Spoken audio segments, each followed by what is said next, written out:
না মা, তোমার কোন জায়গায় যাইতে হইব না। এবারের থেকে যদি কারো যাইতে হয় তাহলে মনেই যাইব। তো জানি মনে তোমার পছন্দ না, মনে তোমার কথা মতো সব কাজ কাম করে না, ও তোমার কথা মতো চলে না। তুমি যখন তোমার বোনের মায়া রুমকিরে আমার বিয়ে করতে কইছিলা, আমি ওরা বিয়ে করি নাই। আমি তোমার মতের বিরুদ্ধে গিয়া মনিরে বিয়ে করছিলাম। দোষটা আসলে আমারই। ঠিক আছে মা, এত যেহেতু সমস্যা হইতেছে মনিরে নিয়া আর আমার সংসার নিয়া, আমি একটা সিদ্ধান্ত নিচ্ছি। তুমি একটা কাম করো, তুমি খাবার মাইয়া রুমকিরে এক সপ্তাহ লাগে আমগো বাড়িতে নিয়ে আসো। রুমকি যদি আমগো বাড়িতে আইসা আমার মন যুগে চলতে পারে, এই বাড়ির সব কাজ কাম তুমি যেমনি কমনে করতে পারে, তাহলে যাও এক সপ্তাহ পরে আমি রুমকিরে বিয়ে করবো। আর মনিরে আমি তালাক দিয়া দেব। এত বড় একটা সিদ্ধান্ত তুমি আমার না জিজ্ঞাসা লয়ে রইলা। আমার যদি তালাকে দিবা তাহলে আমার বিয়ে করছো কেন তুমি? মায়ের কথাই বউ তালাক দিয়া দিবা। দেখুন, আমি এই বিষয়টা নিয়ে তোমার সাথে একটা কথাও বলতে চাই না। আমি যে সিদ্ধান্তটা নিছি অনেক ভাইবা চিন্তা নিছি।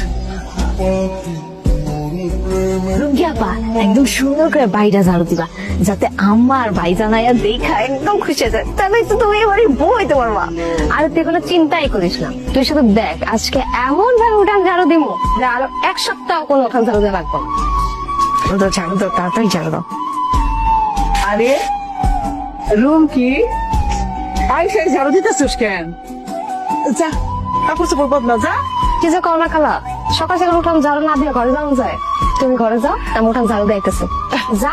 দেখছস রুম কি আইসাই বাসি বাড়ি ঝাড়ু দেওয়া শুরু করছে। আর রুমকি আইসা করছে, তাহলে তো খুব ভালো। তোমার আর কোনো কষ্ট থাকবো না, কোনো কাম কাজও করতে হইব না।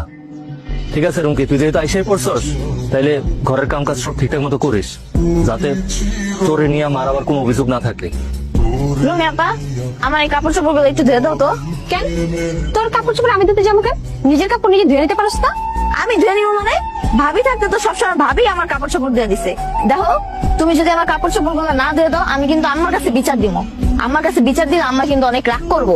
আমি এই বাড়িতে তোর ভাইয়ের বউ হইতে আসছি, কোনো চাকরানি হইতে আসি নাই। আর আমি যদি কাপড় চোপড় ধুই, তোর ভাইয়ের কাপড় চোপড় দেবো, অন্য কারো কাপড় চোপড় ধুইতে আমি পারবো না। আমি কিন্তু যা, আমি নিজের কাপড় নিজে ধুই আনি। হয় রান্না চলাইছোস? চালাই রাম, তুই তো খাইতে আয় বল। শোন, তুই না একটু জাল পছন্দ করে, একটু জাল বেশি করে দিস। আর তুলি লেগে একটু আলু ভর্তা বানাইস। তুমি এটা কি করলে খালা? এটা কি তুমি কোনো হোটেল পাইছো যে যে যাদের মতো পছন্দ খাবার অর্ডার করতেছো? দেখো খালা, আমি তো সবার পছন্দ মাথায় রেখে আনতে পারবো না। যেমন পারি এবার আনতেছি, তুমি খাই নিও। এটা কেমন কইরা কইতেছস? তুই না তুহিনের বউ হবি, তাহলে সবার পছন্দ অপছন্দ জানতে হইব না? খালা, আমি তুহিন ভাইয়ের বউ হবো, তার পছন্দ মতো তো রান্না করতেছি। এখানে আবার তোমার পছন্দ কি আছে, তোমার ভাইয়ের পছন্দ কি আছে, আমার পছন্দ আমি কি লেগে দেখবো? খালা, তুমি ওখান থেকে যাও তো। আমি তোমার করেছিলাম তোমার কথা মাইনা রুমকির এ বাড়িতে নিয়ে আসতে, আর আমি তোমার কথা দিয়েছিলাম রুমকির আমগো বাড়িতে আনার পর রুমকি যদি তোমার কথা সব শুইনা চলে, এবারে কাজ কাম সব ঠিকঠাক মতো কইরা তোমার মন যোগায় চলতে পারে, তাহলে এক সপ্তাহ পর আমি রুমকিরে বিয়া করব। আমি তো তোমার এটাও কথা দিয়েছিলাম, রুমকিরে যদি আমি বিয়া করি তাহলে মনির আমি তালাক দিয়া দিব। আমার ওই কথাটাও মা আমি রাখো। এনাও মনি, তুমি সেন্ড করে দাও। না, বৌমাই তালাক নামা সই করবো না।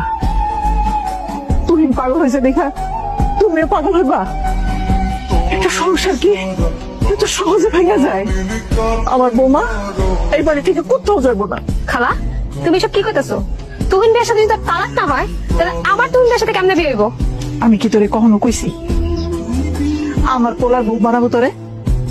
তরে আইনা না, তুহিন খুব ভালো কাজ করছে। ওই যদি তোরে না আনতো, তাহলে আমার দুই চোখে যে আলগা পর্দা পড়া ছিল ওইটা উঠতো না। এই যে আমার বউ কোনোদিন আমার সাথে এমন খারাপ ব্যবহার করে নাই যাতে আমি কষ্ট পাই। আর তুই কি করছস? কাজ কাম তো করছি না, এমন ভাবে কষ্ট দিয়া কথা কইছস কোন জায়গা জুড়ে গেছে। আম্মা, তুমি ঠিকই কইছো। ভাবি আমার কত যত্ন করছে, কত স্নেহ করছে। আর রুমকি আপা কয়দিন আগে আমার কতগুলো কথা শুনাইছে। তুমি খালারে কও রুমকি আপারা আজকেই নিয়ে যাইতে বাড়িতে। আম্মা, তুলি একটা জিনিস খেয়াল করে দেখছো, আমি যখন তোমরা এত করে বুঝাইছি, এত করে কইছি, তখন তোমরা বুঝো নাই। আর আজকে তোমরা ঠিকই বুঝতে পারছো।